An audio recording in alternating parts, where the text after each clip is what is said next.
Welcome in, belly up, have a seat, and grab a drink as we talk some Wingman Fantasy Football.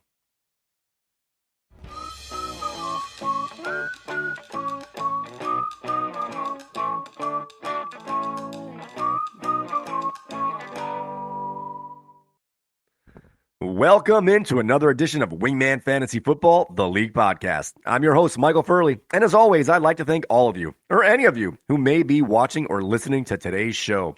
This is episode 63, a Week 9 preview. And before we get any further along, let's make sure that everybody is in the room. Wingmen assemble! All right, now that everyone is here, I want to offer my apologies and say thank you for your understanding for the wonky schedule this week. I'm sorry to get this episode out a little later, but there are pros and cons to that happening. The cons are, of course, you weren't able to listen to this show on the way to work on Friday morning, but the pros are we have a lot more clarity when it comes to player news and notes and practice reports. All right, guys, let's get into our news and notes. All right. The bye weeks are back, and we have several top players out this week due to their bye weeks. We have the Broncos, the Lions, the Jaguars, and the 49ers are all off this week due to their team's bye week. And this is obviously going to be devastating to Lionize, our new hottest team in the league, as he has several team players out on bye this week. Now let's set the schedule for this weekend's games. But before we do that, I want to remind everybody that the clocks are going to fall back this week, so there's going to be a time change. So just keep that in mind when you're making your last-minute decisions. It actually gives you extra time, but I don't want anything to sneak up on you. All right, let's start with our Monday night matchup as we have the LA Chargers are traveling to Jersey to take on the New York Jets, and that game is at 8:15 p.m. On Sunday night, we have the Buffalo Bills taking on the Cincinnati Bengals in Cincinnati at 8:20 p.m., and this game is going to be an emotional one because this was the site of last year's game that was called due to Damar Hamlin's cardiac arrest incident on the field. So this is going to be an emotional game for most of the players in that stadium and for the NFL fans at large. We hope that good health to all players in that game and any game for that matter, but this one's going to be a little more emotional for a lot of the players. Also a reminder that the NFL is traveling back to Europe as there's going to be a Sunday morning game at 9:30 a.m. Eastern Time in Germany as the Miami Dolphins are battling the Kansas City Chiefs. As for the Thursday night game, we had the Tennessee Titans travel to Pittsburgh to take on the Steelers, and we had 5 players in our managers' lineups on Thursday night. Amazing Spidey had newly acquired Derrick Henry in his lineup, while King George had Steelers wide receiver Deontay Johnson in her lineup. And Cubert's Rage had the Steelers defense going for his team, while Team B had 2 players going, as he had a pair of Titans, including the Banana Man, Will Levis, and Nuke Hopkins.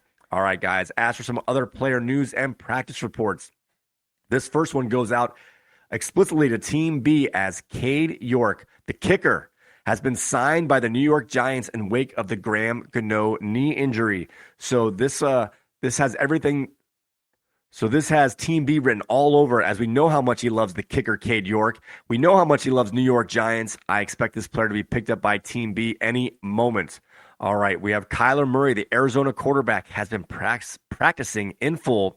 He is not on the injury report, but he has not been activated from the PUP list. So we're not sure if he's going to play this week or not. I will let you know. My guess is that the team is going to keep this close to the vest, whether he's playing or not. So even if he is going to play, you're not going to know till an hour and a half before the game. So I would say it's 50-50, but his window is going to be closing down by next week. So if he's not activated by next week's game, he's going to miss the remainder of the season. All right, LA Rams wide receiver Puka Nacua has been practicing in a limited fashion and is trending towards playing. And LA Rams quarterback Matthew Stafford has been missing practice all week with a thumb injury, and he is trending towards missing week 9. The only reason I say that is that they have a bye on week 10. So by missing 1 week, he gets 2 weeks of rest. And of course, that's going to severely limit the potentials for Puka Nacua and Cooper Kupp for their fantasy outcomes. All right, we have Cleveland quarterback and newly acquired player for Lionize, Deshaun Watson, has been working with the first team, and he is expected to start this week. This looks like a move from Team B as a sabotage. All right, we have the Buffalo quarterback. Josh Allen has been practicing in full all week. He has no injury designation, and he is good to go for week 9. This one, personally, I feel a little bad about. I did not know this was coming, but Houston running back Dameon Pierce is expected to miss week 9. Of course, he was part of the trade package that was sent out to Tampa Brady. The only solace I have on a personal guilty note is I don't think he was planning on playing him anyway, Dameon Pierce, for Tampa Brady. So hopefully he gets healthy soon and will be a viable option for him later in the season. But I was not trying to trade damaged goods. I promise you that. Also, Washington wide receiver Curtis Samuel has been ruled out for this weekend's game, as has Atlanta wide receiver Drake London. He has already been ruled out. He is not going to play. And this next batch of players is all King George, as she has so many injuries on her team, mostly questionable, but you're not sure which way they're going to go. Another King George player, a Green Bay running back, Aaron Jones, is still dealing with his hamstring injury. He has been practicing on a limited basis, but he is expected to play, but he's not reaching the potential that you would expect he would go for, as he's been limited by this injury all year long. Also, Los Angeles Chargers wide receiver Josh Palmer has been missing practice all week. He gutted out the game last week, but he was not himself. And being that his game's on Monday night, the news reports are going to be a little late because they don't have to tell you all the stuff until Saturday and Sunday. So just keep that in mind. I would say he's 50-50, and if you're asking me, I'd say it's more like 51% he's not going to play. Another player also on King George's team, Indianapolis wide receiver Josh Downs, was added to the injury report during the week on Thursday, but he did return to practice in full on Friday and is expected to play. As for Miami running back Raheem Mostert, he's been getting the Veterans Day off in the middle of the week for the last several weeks with a mild ankle injury, but he is good to go, and he is going to suit up in the battle at Germany. Miles Sanders has not been ruled out. He is not on the injury list, but Chuba Hubbard has been declared the starter going into week 9. And Las Vegas quarterback Aiden O'Connell will take over the starting job for the Raiders, but Jimmy Garoppolo is expected to be active as the backup. All right, guys, let's find out who's playing who in this week's matchups.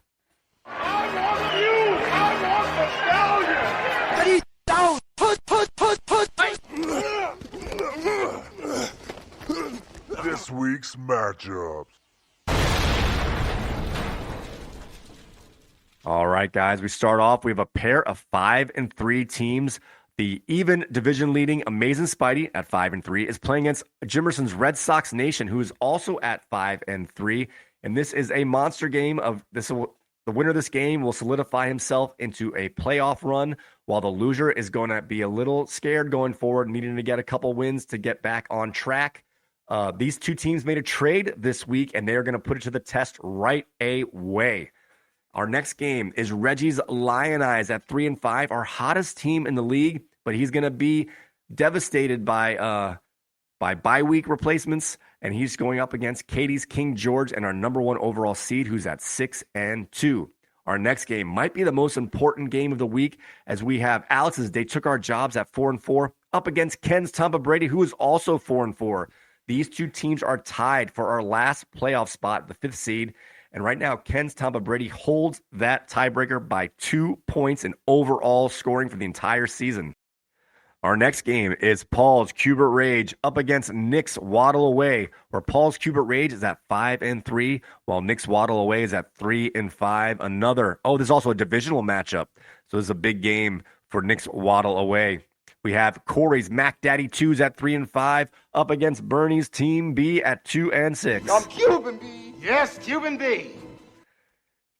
Mac Daddy 2s is on a 2-game winning streak, but Team B needs this game or his season is going to be almost up in smoke. All right, guys, let's check in on our waiver wire, as we had 6 waiver claims this week with 3 NFL players receiving multiple bids.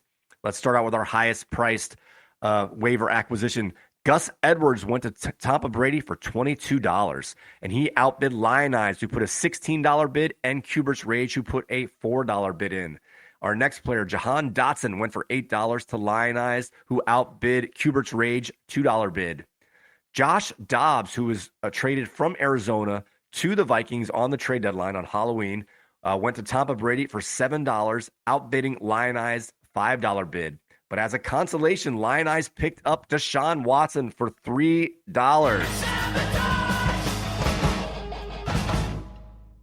We had Rashid Shaheed went to Red Sox Nation for $3, and Matt Gay went to King George for $1.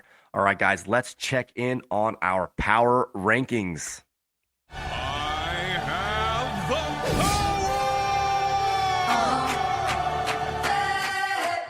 By the power of Grayskull. I'm living in it, no one man should have all that power.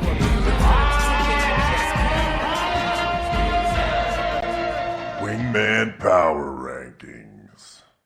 All right, guys, let's check in on our power rankings.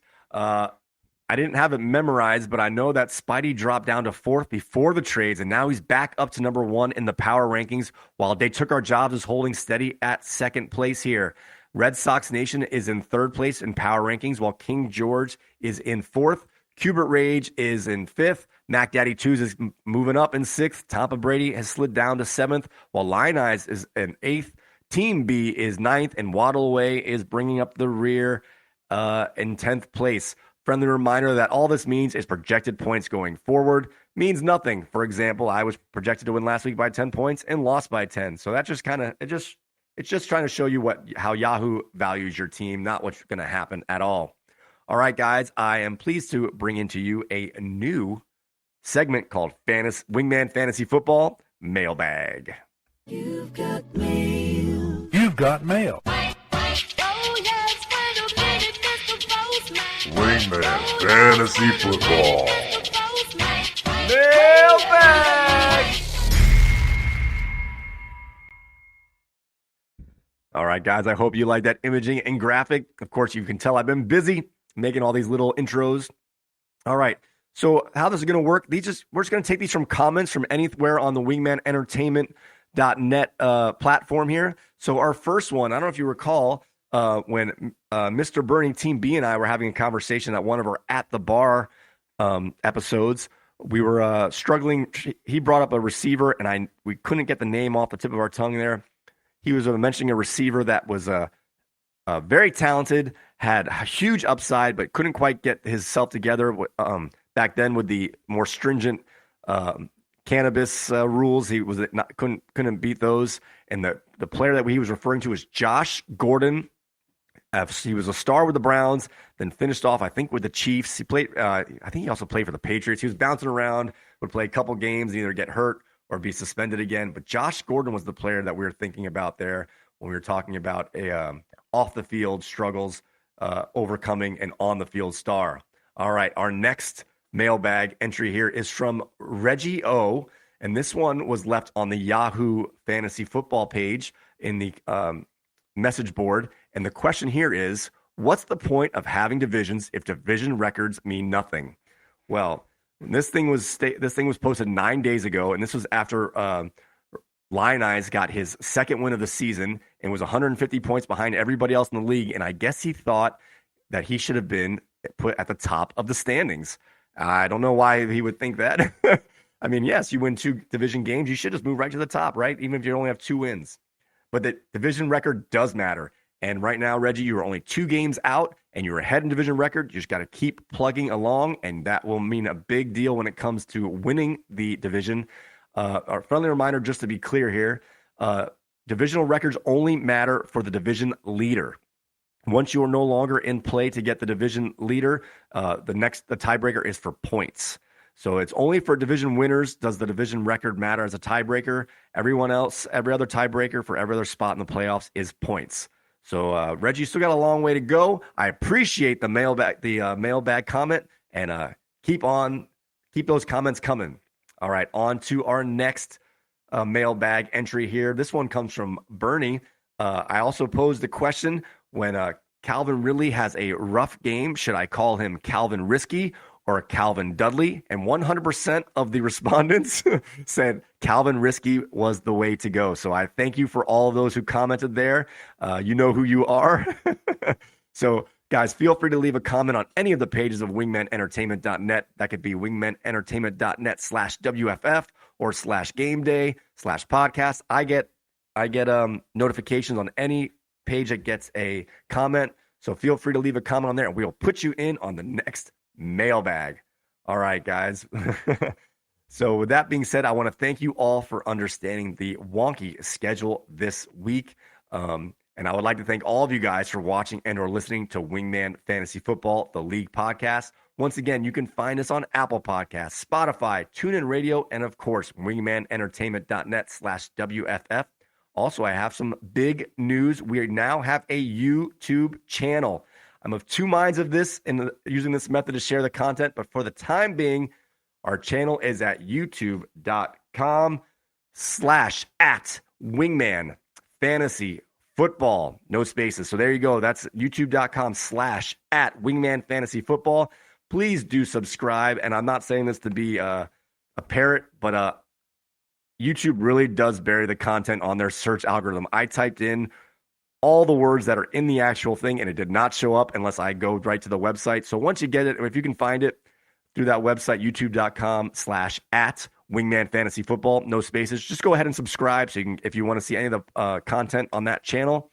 And I appreciate that. Again, I'm not sure. I'm of two minds about using that platform. But for now, we're going to do it and see how it goes. So with that being said, until we meet again, may your glasses be full, your mug stay frosty, and we will see you next time.